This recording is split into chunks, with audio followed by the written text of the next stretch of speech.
c'est Goku le plus fort. Non, c'est Saitama. Avec l'apparition de TikTok, les débats manga et autres ont explosé. Ça ainsi qu'une méthode de comparaison de personnages existant bien avant ça que l'on appelle le power scaling. Le power scaling, est-ce une bonne chose ou pas du tout? C'est la problématique à laquelle je répondrai durant cette vidéo. En quoi consiste le power scaling? Eh bien le power scaling est une méthode de comparaison fonctionnant par stats. En gros, un peu comme un Pokémon, on lui met des stats en suivant une échelle. Chaque personnage ayant des stats basées sur leur attaque, défense, vitesse, etc.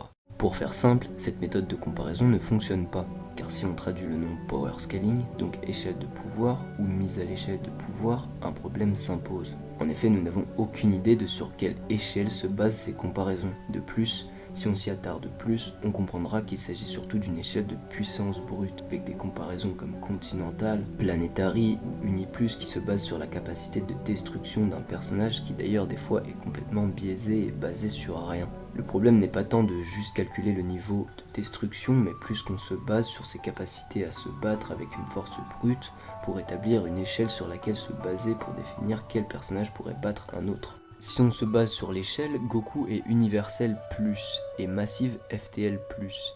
FTL plus signifiant beaucoup plus rapide que la vitesse de la lumière. Ishibe est multicontinental et subrelative. Subrelative signifiant va plus vite que le son. On remarque donc que les deux personnages sont à un tout autre niveau sur l'échelle de pouvoir. Mais est-ce vrai? Puisqu'en effet, comme je l'ai dit, cette échelle est tout à fait erronée puisque les dieux de la mort ne sont ni perceptibles ni tangibles, ce qui fait que Ishibe, même en étant en dessous sur l'échelle, gagne. Mais ce n'est pas tout, car ce qu'on ne prend pas en compte est le pouvoir qu'il possède, car Ishibe possède le pouvoir de retirer les stats de quelqu'un pour lui en attribuer d'autres, donc rendre Goku aussi fort qu'une fourmi par exemple.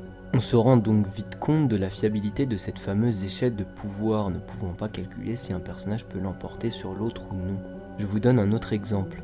Batman est nettement moins puissant que Superman, et en combat à main nue, n'a quasi aucune chance de l'emporter. Cependant, il a remporté face à lui de nombreuses fois grâce à des plans toujours plus intelligents, prouvant qu'avec préparation, Batman gagne. Mais en cas inverse, il pourrait perdre, ce qui fait qu'il est impossible de savoir qui gagne ou non en se servant de cette échelle.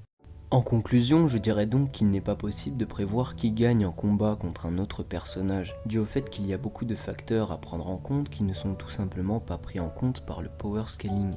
J'espère que cette vidéo vous aura plu. Si c'est le cas, n'hésitez pas à liker, à vous abonner pour voir plus de mon contenu et à commenter pour me faire savoir ce que vous en avez pensé. En tout cas, moi je vous dis à la prochaine.